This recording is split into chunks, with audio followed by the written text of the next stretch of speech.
So हे guys all right, तर कसे आहात तुम्ही सगळे? तर गाईज मी आणि माझी पूर्ण फॅमिली आम्ही चाललो होतो उज्जैनला महाकालच्या दर्शनासाठी. तर आम्ही रात्री वांगणीवरून निघालो होतो आणि मग सकाळी आम्ही एका हॉटेलला थांबलो. तिथे फ्रेश झालो, तिथे नाश्ता केला आणि खरंच खूप छान नाश्ता होता आणि जरा बरं वाटलं सगळ्यांना. आणि त्यानंतर आम्ही पुन्हा बसमध्ये बसलो, निघालो. खूप वेळ त्याच्यानंतरही ट्रॅव्हल केलं आणि नंतर काहीतरी चटपटा खायचा मन झालं होता आणि मग आम्ही थांबलो एक ठिकाणी आणि तिथे मस्त पैकी भेल बनवली, ती आम्ही खाल्ली.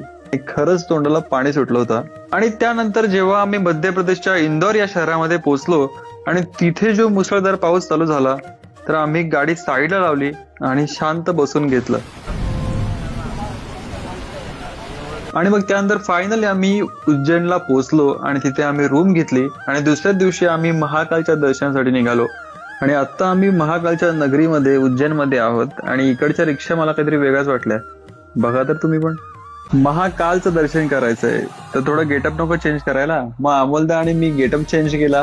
सर्वात अगोदर आम्ही सुरुवात श्री गणेशापासून केली, बडा गणेशाचं दर्शन घेऊन. आणि मग त्यानंतर आम्ही पोहोचलो उज्जैन महाकाल मंदिरामध्ये. आम्ही तिथे दर्शनही केलं आणि खरंच खूप सुंदर आहे. अंगावर शहार येतात जेव्हा तुम्ही समोरून ते ज्योतिर्लिंग बघता. तुमच्या अंगामध्ये एक वेगळीच ऊर्जा येते. आणि मग आम्ही पोहोचलो श्री काल भैरव या मंदिरामध्ये आणि इथे प्रचंड गर्दी होती, पण असं दर्शन मात्र झालं. ओंकारेश्वरला आम्ही सॅटरडेला गेलो होतो आणि कल्पना नव्हती की तिथे एवढी गर्दी असेल. ते अगदीच नर्मदा नदीच्या बाजूला आहे ते मंदिर. तिथे जी गर्दी होती ती प्रचंडच गर्दी. विचार करा, 3.5 तास आम्ही ह्या लाईनीमध्ये फिरत होतो, गोल गोल गोल गोल गोल गोल. कळत नाही हे का बांधलंय, पण असेल काहीतरी म्हणून त्यांनी ते बांधलं असेल. पण खूप जास्त गर्दी होती, आमचे पाय दुखायला लागले होते. गर्दी काय संपत नव्हती आणि ना लाईन पुढे जात होती. पण जेव्हा आम्ही मंदिराच्या गाभाऱ्यात पोहोचलो तेव्हा कळलं एवढे कष्ट कशासाठी केले होते. तिथे जे कानावरती पडलं ते ऐकून जे समाधान मिळालं ते तुम्ही ऐका.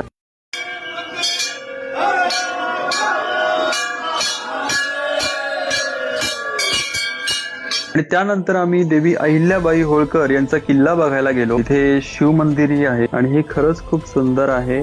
आणि इथले जे शिव मंदिर आहेत यांचं नक्षीकाम बघून मला अंबरनाथचं आपल्या शिव मंदिराची आठवण आली. खरंच त्या काळात किती सुंदर वास्तू बांधत होते. आम्ही अहिल्याबाई होळकर यांच्या महेश्वरीमध्ये होतो आणि तिथे लेडीज गेल्याच्या नंतर मार्केटमध्ये साड्या घेणार नाही असं होईल का?